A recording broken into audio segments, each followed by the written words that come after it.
Warning: if you are against the consumptive use and the ethical harvest of fur-bearing animals, please leave this channel now. This is no place for pansies, sissies, or crybabies.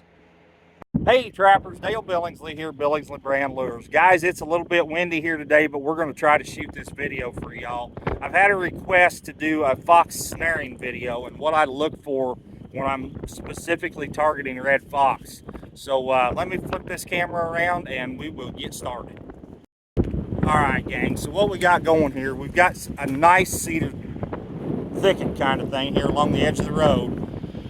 What you can't see is on the other side of those cedar trees over this hill, there's a creek bottom. In fact, I'll show you the bridge. There's a creek bottom right there, and the grass swale along the buffer strip along the edge of the creek comes right up through these cedar trees. So we've got what we've got here. We've got about three. Timber's marking that old deer carcass right there. She's so you know something's been there. But what we've got going, I don't know how well you can see it, but you can see that coon trail right there. Now there isn't a fox or a skunk or a bobcat or a coyote that won't use that same coon trail. Okay, so we've got that one there. Then if you come down the road here a little further, we've got another one right there. You know for a fact that's not a deer trail because a deer is not going to lay down and waller underneath them cedar trees. And that trail's running really straight. That's a sure sign of predators and rabbits.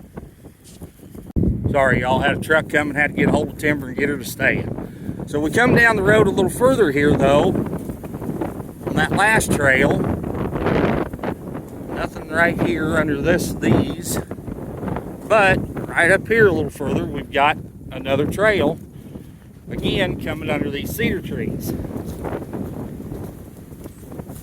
There's a faint one right there that probably could use a snare hung on. But the better one,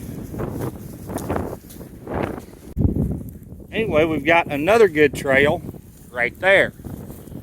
This is the type of location I'm looking for. Okay, this is where it's at, and we'll go back here to that first one, and I'll actually hang a snare on it. And the reason being that this is such a good location. Okay, we've got another big open field over here on the other side of the road, but we also have that power line cutting through, and then right down by the creek there, it turns and makes a 90-degree bend back to the west.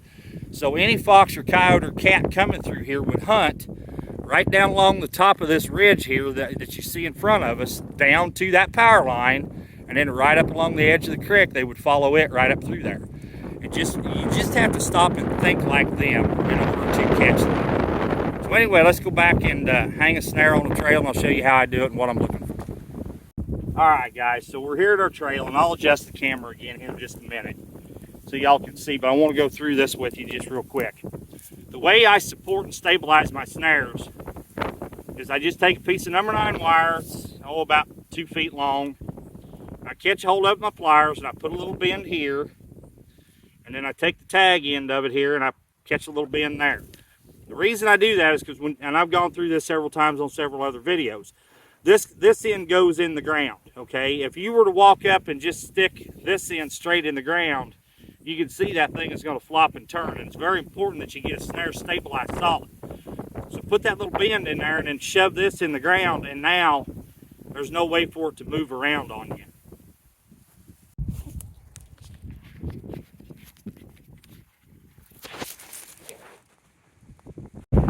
Alright, you see that snare's hung right straight over top of that trail. Now a lot of people will tell you that that's too wide open to catch anything, and I'm here to tell you that it's not. And if for some reason you think it is, you've got plenty of natural blocking right there. Just go break off a couple cedar limbs, put one on each side of that snare, and I guarantee you he'll go right through it every single time. He won't go around it, he'll go right through it. Anyway, there's my snare set, guys, when I'm targeting fox. You can see the lock is off at the 10 o'clock position. You want it at 10 or 2, and you do not want it at 12 o'clock. And I've gone over that several times in several other of my videos. If you go into my playlist, they're all right there. All right, guys, I want to thank each and every one of you for tuning in to watch. I surely appreciate it. And if you would please just hit that thumbs up for me. That's all I'm asking. Once again, this is Dale Billingsley with another one. Signing out.